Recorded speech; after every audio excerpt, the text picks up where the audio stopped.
जय हिंद दोस्तों। आज मैं बात करने जा रहा हूं रेलवे के बारे में। रेलवे का बहुत सारा अपडेट बीच बीच में आता रहता है। रेलवे मंत्रालय के द्वारा बहुत सारा अपडेट किया जाता है, लेकिन आम लोगों को पता नहीं चल पाता है। आम लोग अपना निजी ज़िंदगी में लगे रहते हैं, कमाने खाने में लगे रहते हैं। और रेलवे से सबसे ज़्यादा यात्रा कौन करता है? आम आदमी ही करता है। आप देखेंगे किसी भी शहर के ट्रेन में देखें, बड़े शहरों में जो ट्रेन जाता है, चाहे बिहार से मुंबई, दिल्ली, कोलकाता, चेन्नई, कहीं भी, बेंगलुरु, कहीं भी जाता है, आप देखते होंगे भर भर के लोग जाते हैं। लेकिन रेलवे के नियम के बारे में, अपडेट के बारे में उन्हें जानकारी नहीं हो पाता है। चाहे यूपी से हो, वेस्ट बंगाल से हो, झारखंड से हो, छत्तीसगढ़ से हो, उत्तराखंड से हो, ऐसे जगह से जहाँ गरीबी ज़्यादा है, मिडिल क्लास फैमिली के लोग ज़्यादा रहते हैं, रोज़गार की कमी है, वही लोग सबसे ज़्यादा ट्रेन से यात्रा करते हैं। और उन्हें ही रेलवे का अपडेट पता नहीं चल पाता है। कैसे पता चलेगा? वो तो कुछ सर्च करते नहीं है। वो सोचते हैं साल में एक बार यात्रा करना है, क्या इसकी जानकारी रखा जाए। थोड़ा बहुत 19-20 भी होता है तो मैनेज कर लेते हैं, कुछ शिकायत नहीं कर पाते हैं। आपको बता दूँ, ये जो अपडेट है हालांकि बहुत पहले आ गया था, लेकिन बहुत सारे लोगों को मालूम नहीं है। मैं आपको बता दूँ कि रेलवे की तरफ से जो दिया जाता था छूट, किसको?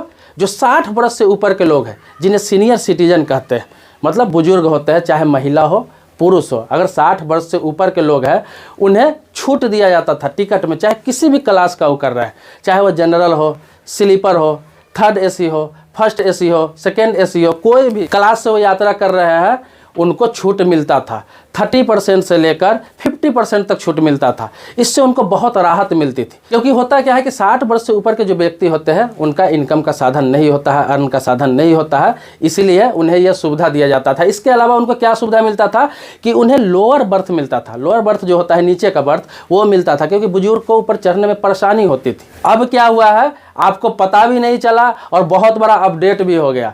हुआ यूँ कि लॉकडाउन जो लगा था, एक तो 2020 में लॉकडाउन लगा था, एक 2021 में लॉकडाउन लगा था। उसी के आड़ में जब बंद हुआ ये, मतलब ये जो सिस्टम था, ये जो सुविधा थी, इसको हमेशा के लिए बंद कर दिया गया और लोगों को पता भी नहीं चला। मतलब कि अब सीनियर सिटीजन को, कोई भी हो, चाहे विकलांग हो, इस तरह के लोगों को जो सुविधा मिलता था टिकट में, पैसों में छूट मिलता था, वो बंद कर दिया गया है। अब कोई भी यंग हो, महिला हो, बुजुर्ग हो, किसी को भी अब सेम टिकट लगता है। कोई रियायत नहीं है, कोई छूट नहीं है, कोई सुविधा नहीं है, कोई स्पेशल सीट उसको अलॉट नहीं किया जाता है। ये बंद हो गया, आप लोगों को पता भी नहीं चला। कैसे बंद हुआ? ये इस तरह बंद किया गया जिस तरह से गैस सब्सिडी आपको बंद कर दिया गया। आपको पता चला? नहीं पता चला होगा।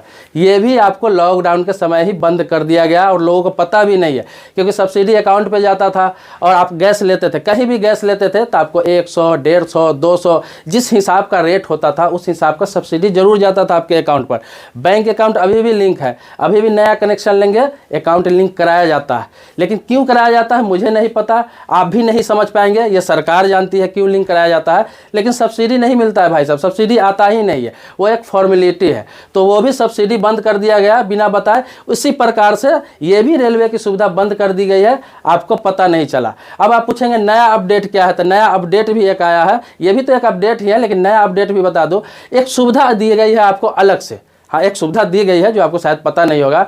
देखते होंगे कि जल्दी में कोई इंसान टिकट लेना भूल जाता है। अक्सर आप देखते होंगे, या फिर टिकट नहीं कटा पाता है, कोई इमरजेंसी में घर जाना पड़ जाता है, गांव जाना पड़ जाता है, वो ट्रेन में चढ़ जाते हैं। तो वहाँ क्या होता था? पहले चालान कटता था, अभी भी कटता है, पहले करता था, बीच में बंद कर दिया गया था, लेकिन अभी भी स्टार्ट हो गया। चालान करता है। चालान क्या करता है? फाइन करता है, मतलब कि जो भी आप पर जुर्माना होता है और टिकट का रेट होता है वो काट के दे दिया जाता है। उसके बाद आप किसी भी क्लास में यात्रा कर सकते हैं, चाहे स्लीपर में हो, चाहे जनरल में हो। अब आप पूछेंगे इसमें सुविधा क्या है? तो सुविधा यह है कि होता क्या था कि किसी के पास पैसा है, किसी के पास पैसा नहीं है। कभी ऐसा हो जाता था कि आपके अकाउंट में पैसा है, बैंक में पैसा है, फ़ोन पे में पैसा है, पेटीएम में पैसा है, लेकिन आपके पास कैश नहीं है।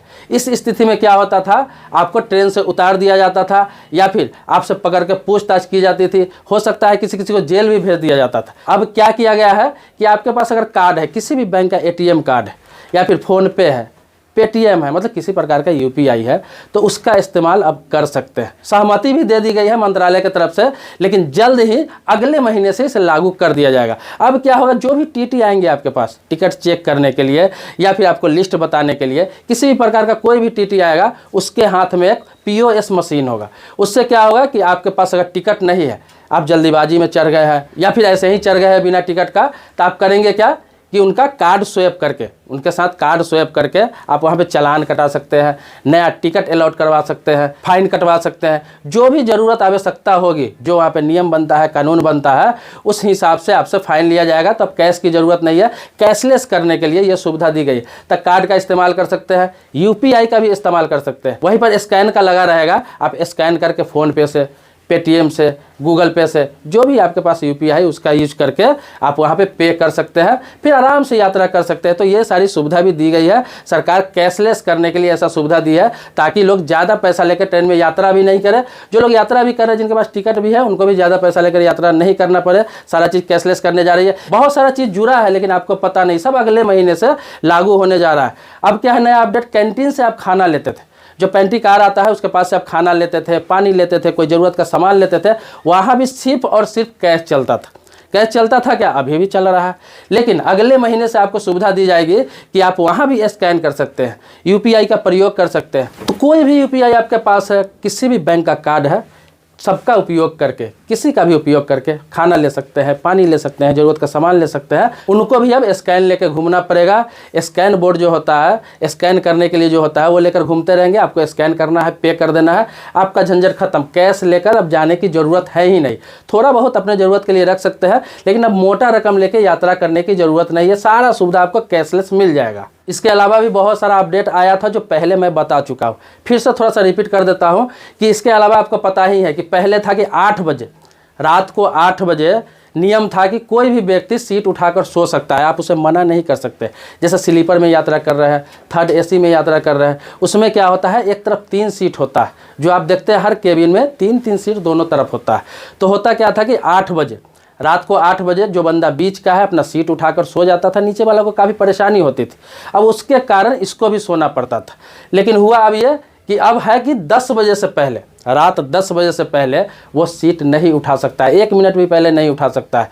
अब क्या है कि 10 बजे तक उसे किसी भी हालात में नीचे बैठना ही होगा, बिना आपकी सहमति के सीट नहीं उठा सकता है। हाँ, 10 बजे रात के बाद उठा सकता है, लेकिन उससे पहले उसे सीट उठाकर सोना है तो आपसे सहमति लेना पड़ेगा। अगर आपका नीचे का सीट है तो आपसे सहमति लेना पड़ेगा, फिर वह सीट उठा कर सो सकता है। आप दोनों सहमति से कर सकते हैं, लेकिन ज़बरदस्ती अब नहीं चलेगा। 10 बजे के बाद ही कोई बंदा सो सकता है। हाँ, दिन में सोना है तो सबसे ऊपर का जो लास्ट सीट जो फिक्स होता है, चाहे वो इधर का हो, इधर का हो, किधर का भी हो, तो जाकर सो सकता है, लेकिन सीट उठा नहीं सकता है, किसी को डिस्टर्ब नहीं कर सकता। आपको रिपीट बार बार इसलिए कर देता हो कि आप जागरूक हो, इसके प्रति जागरूक हो, जाने। अगर कोई ट्रेन में भद्दा गाना बजा रहा है, कोई अश्लील गाना बजा रहा है, तेज साउंड में गाना बजा रहा है, इसका भी आप कंप्लेन कर सकते हैं। इसका भी हेल्पलाइन नंबर 139 पर लगाएंगे तो वहां पर जाके आपको ऑप्शन चुनने को मिलेगा, ऑप्शन चुन के आप शिकायत कर सकते हैं। तो ऐसे ऐसे बहुत सारे अपडेट आया है, लेकिन सबसे बड़ा अभी का जो अपडेट था, मैंने बताया कि बुजुर्गों का जो है वो टिकट में छूट बंद कर दिया गया है,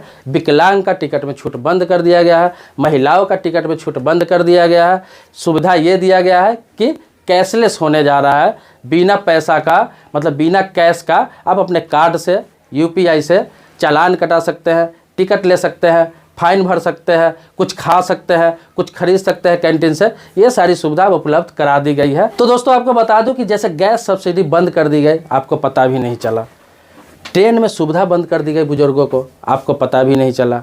लेकिन होता क्या है, बहुत सारे लोग कहते हैं, मेरे कमेंट बॉक्स में भी आते हैं, सरकार को ऐसा नहीं करना चाहिए, सरकार ऐसा क्यों कर रही है। सरकार इसलिए कर रही है कि आप इसका विरोध नहीं कर रहे हैं, विरोध नहीं कर रहे हैं, इसीलिए ऐसा कर रही है। जो नेता, चाहे सांसद हो, विधायक हो, स्टेट का मिनिस्टर हो, कैबिनेट का मिनिस्टर हो, सेंट्रल का मिनिस्टर हो, बहुत सारी सुविधा दी जाती है। यहाँ तक कि आपको बता दूँ MLC कितना छोटा पद होता है, जो विधान परिषद में जाते हैं चुन के, वो तो जनता के वोट से भी नहीं जाते हैं, उनको भी सुविधा मिलता है बहुत सारी। इसमें गलती सरकार की नहीं है, गलती नेताओं की नहीं है, गलती हमारी है। होता क्या है कि हम वोट जो देते हैं, उनको वोट देते हैं तो ये सब सवाल उनसे नहीं करते। जब वो हमारे पास वोट मांगने आते हैं तो हम इन सभी मुद्दों को उनके पास रखते नहीं है।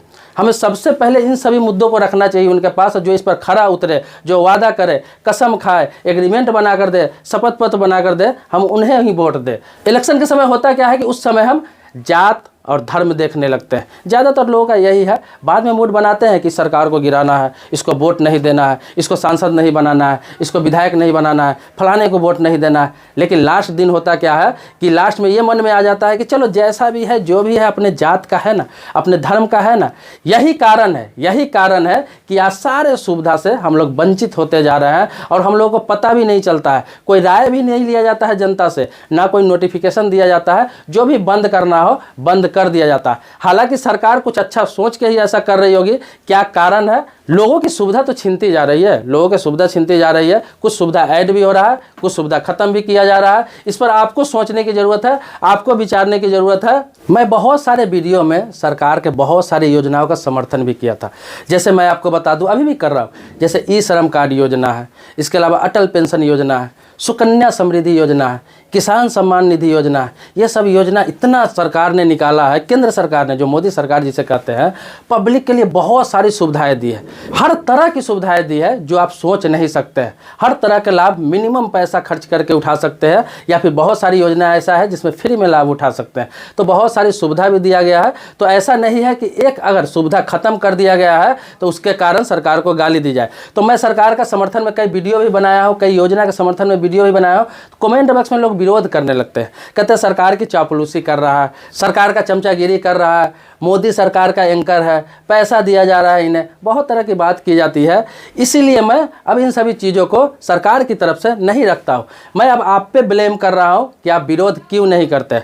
मैं अगर अच्छी चीज़ बताता हूँ, सरकार अच्छा करती है तो अच्छी चीज़ भी बताता हूँ।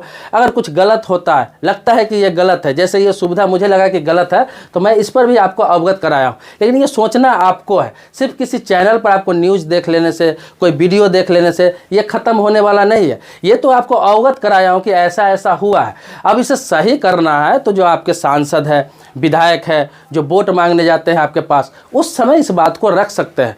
अगर वो आपके क्षेत्र का सांसद है तो आप बोल सकते हैं कि लोकसभा में मुद्दा उठाइए, अगर विधायक है तो उनको बोलिए विधानसभा में मुद्दा उठाइए। अगर वो मुद्दा वहाँ पे उठाएंगे, आपके क्षेत्र का विधायक, आपके क्षेत्र का सांसद, तो इसको ख़त्म भी किया जा सकता है। एक विधायक और एक सांसद के बातों पर ही बहुत सारी स्कीम चेंज हो जाती है, बहुत सारे मुद्दे चेंज हो जाते हैं, बहुत सारी योजना बंद कर दी जाती है, बहुत सारी नई योजना चालू भी की जाती है। मैं आपको बता दूं, कुछ दिनों पहले की बात है, मुजफ्फरपुर का सांसद अजय निषाद, मुजफ्फरपुर का सांसद अजय निषाद ने संसद में मुद्दा उठाया था कि हमारे देश में जनसंख्या वृद्धि बहुत तेज़ी से हो रही है और जनसंख्या नियंत्रण कोई कानून लाया जाए इस पर। अगर जनसंख्या नियंत्रण कानून नहीं आता है तो देश का बहुत क्षति होगा, देश में विस्फोटक जनसंख्या हो जाएगा और देश दिवालिया हो जाएगा। ये मुद्दा उठाया था, लोगों ने कुछ सहमति भी जताया था, कुछ असहमति भी जताया था, लेकिन आपने देखा सरकार को ये अच्छा लगा होगा, सरकार को अच्छा लगा होगा। उस समय कोई रिएक्शन सरकार का नहीं आया, कोई प्लान नहीं आया सरकार का। मैं इस पर वीडियो भी बनाया था, आप देख सकते हैं मेरे चैनल पर, पीछे का वीडियो जाकर देख सकते हैं, मैंने इस पर वीडियो भी बनाया था। लेकिन हुआ क्या, अभी 1.5 से 2 साल भी नहीं हुआ, 1 से 1.5 या 2 साल हुआ होगा मैक्सिमम, और अभी क्या है, जनसंख्या नियंत्रण बिल पास हो रहा है। अभी गोरखपुर के सांसद रवि किशन द्वारा, उनके द्वारा अभी इसी महीने जुलाई 2022 में संसद में जनसंख्या नियंत्रण बिल पास होने वाला है, पारित होने वाला है। जब वो लोकसभा और राज्यसभा दोनों में पारित हो जाएगा, फिर ये कानून लागू हो जाएगा। अब आप पूछेंगे इसमें क्या नया है, मैं आपको बता दूं नया कुछ नहीं है। बच्चे तो पैदा जैसे कर रहे हैं लोग करते रहेंगे, चाहे हिंदू हो, मुसलमान हो, सिख हो, ईसाई है, कोई भी हो। लेकिन नियंत्रण बिल इसलिए है कि इसमें बहुत सारी सुविधाएं जो छीन ली जाएगी, बहुत सारी सुविधाएं छीन ली जाएगी। जैसे 2 से ज़्यादा जिसका बच्चा होता है वो सरकारी नौकरी के लिए अप्लाई नहीं कर सकते, पहले से जो है वो रहेंगे लेकिन अप्लाई नहीं कर सकते हैं। आप मुखिया का चुनाव नहीं लड़ सकते हैं, आप सरपंच का चुनाव नहीं लड़ सकते हैं, आप प्रधान का चुनाव नहीं लड़ सकते हैं, कोई भी पंचायत स्तर का चुनाव नहीं लड़ सकते हैं। ये बिल पास किया जा रहा है संसद में और ये पूरे देश में लागू होगा, ये नहीं कि किसी पार्टिकुलर स्टेट में लागू होगा। तो आप सोच लीजिए, एक सांसद, एक डिस्ट्रिक्ट का सांसद जो बिल्कुल मुजफ्फरपुर का सांसद है, उसका उससे ज़्यादा अधिकार क्षेत्र भी नहीं है, लेकिन उन्होंने संसद में मुद्दा उठाया, इस बात को रखा कि ऐसा किया जाए, और देखिए लागू भी हो गया, आपको पता भी नहीं चला। तो एक सांसद और एक विधायक क्या कर सकता है, शायद आपको उसका पावर नहीं मालूम है। अब जब वोट देते हैं, जिस समय वोट उनको देते हैं, अपना बहुमूल्य मत देते हैं, तो उस समय सवाल उनसे कीजिए। आपके दरवाजे पर, आपके क्षेत्र में जब वोट मांगने जाते हैं, भाषण देने जाते हैं, तो आप समूह में उनसे डिमांड कर सकते हैं कि कोई योजना जो ख़त्म कर दिया गया है, कोई योजना जो गलत लागू कर दिया गया है, कोई ऐसा योजना जिससे आपको तकलीफ हुआ है, उस योजना को बंद करवाने के लिए उनसे वादा करवा सकते हैं, उनसे एग्रीमेंट करवा सकते हैं, उनसे शपथ पत्र बनवा सकते हैं। तब जाकर उन्हें वोट दे, या फिर लगता है कि जो इस चीज़ को हल कर सकता है उन्हें वोट दे। तो गलती हमारी है, ये लोकतंत्र है भाई साहब। ज़बरदस्ती आपसे कोई वोट नहीं मांगता है, आपका गला पकड़ के वोट नहीं मांगता है। आप लालच में आ जाते हैं, आपके मतलब पार्टिकुलर आपको नहीं कह रहा हूँ, आम जनता की बात बोल रहा हूँ। कोई भी इंसान लालच में आ जाता है, कुछ पैसे के लालच में आ जाता है, जाति के लालच में आ जाता है, धर्म के लालच में आ जाता है, कोई दारू के लालच में आ जाता है, मुर्गा के लालच में आ जाता है। देखते हैं हमारे यहाँ फेमस है, ये मुहावरा फेमस है कि जो इलेक्शन जब होता है, चाहे पंचायत चुनाव हो, लोकसभा का चुनाव हो, विधानसभा का चुनाव हो, कोई भी चुनाव हो, यहाँ एक मुहावरा फेमस है कि 2 दिन पहले कैंडिडेट मुर्गा और दारू का भोज कर देता है, 500-500 रुपया, 1000-1000 रुपया लोगों के पॉकेट में डाल देता है और आ गया वोट। तो नेताओं को पता है कि वोट कैसे लेना है, तो नेताओं को पता है वोट कैसे लेना है, तो ये आपको भी पता होना चाहिए कि हमें उससे काम कैसे करवाना है। तो काम करवाने के लिए उसका कुछ नहीं पहले लेना पड़ेगा आपको। मेरे चैनल पर आपको हर तरह की जानकारी मिलती है, चाहे कानून से संबंधित जानकारी हो, फैमिली मैटर हो, ज़मीनी विवाद हो, रेलवे से संबंधित हो, सरकारी योजना से संबंधित हो, बैंकिंग से संबंधित हो, इंश्योरेंस से संबंधित हो, लगभग जन सुविधा से सारी मुद्दा है, जन से जो जुड़ा हुआ है, जनता से जुड़ा हुआ है, उस तरह की सारी सुविधाओं पर मैं वीडियो बनाता हूँ और बनाता रहूँगा। तो आप कमेंट बॉक्स में लिखें जिस मुद्दा पर आपको वीडियो चाहिए, कमेंट बॉक्स में लिखें। और पुराने सब्सक्राइबर पहले से आपने सब्सक्राइब मुझे कर रखा है, तो इसके लिए मैं आपको धन्यवाद देता हूँ, देता रहता हूँ और अभी भी दे रहा हूँ। लेकिन आप मेरे नए सब्सक्राइबर हैं या फिर आपने अभी तक सब्सक्राइब नहीं कर रखा है, तो चैनल को सब्सक्राइब कर लें, चैनल को सब्सक्राइब कर ले, बगल में बेल घंटी दिखेगा उसको भी बजा लीजिएगा। इससे क्या होगा, इससे होगा कि सबसे पहले आपको वीडियो मिलेगा, कोई भी वीडियो डालूंगा सबसे पहले मिलेगा। तो इस तरह की जानकारी जो आपको मिल रही है, वीडियो का आप शेयर भी कीजिए ताकि और लोगों को जागरूक हो, और लोग जाने, और लोगों के पास ये सूचना पहुँचे।